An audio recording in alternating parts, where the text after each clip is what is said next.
एक नगर में एक बुढ़िया माई रहती थी। उसके मंगलिया नाम का एक पुत्र था। बूढ़ी स्त्री को हनुमान जी पर बड़ी आस्था और श्रद्धा थी। वह प्रत्येक मंगलवार को हनुमान जी का व्रत रखकर यथाविधि उनका भोग लगाती थी। इसके अलावा मंगलवार को ना तो वह लीपती थी और ना ही मिट्टी खोदती थी। इसी प्रकार से व्रत रखते हुए जब उसे काफ़ी दिन बीत गए तो हनुमान जी ने सोचा कि चलो आज इस बुढ़िया की श्रद्धा की परीक्षा हो जाए। वे साधु का वेश बनाकर उसके द्वार पर जा पहुँचे और कहने लगे, है कोई हनुमान भक्त जो हमारी इच्छा की पूर्ति कर सके।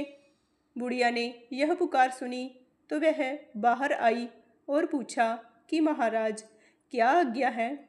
साधु के वेश में हनुमान जी बोले कि मैं भूखा हूँ, भोजन बनाऊंगा, तुम थोड़ी सी जमीन लीप दो। बुढ़िया ने हाथ जोड़कर प्रार्थना की कि महाराज लीपने और मिट्टी खोदने के अलावा आप जो भी काम कहें वह मैं करने के लिए तैयार हूँ। साधु ने 3 बार प्रतिज्ञा कराने के बाद कहा, तू अपने बेटे को बुला, मैं उसे औंधा लिटाकर उसकी पीठ पर भोजन बनाऊंगा। बुढ़िया ने सुना तो उसके पैरों तले से जमीन खिसक गई, परंतु वह प्रतिज्ञा कर चुकी थी। उसने मंगलिया को पुकार कर साधु महाराज के हवाले कर दिया, मगर साधु महाराज ऐसे ही मानने वाले न थे। उन्होंने बुढ़िया के हाथों से ही मंगलिया को पेट के बल लिटाकर उसकी पीठ पर आग जलवाई। आग जलाकर दुखी मन से बुढ़िया अपने घर के अंदर चली गई। साधु जब भोजन बना चुका तो उसने बुढ़िया को बुलाकर कहा कि वह मंगलिया को पुकारे ताकि वह आकर भोग लगा ले।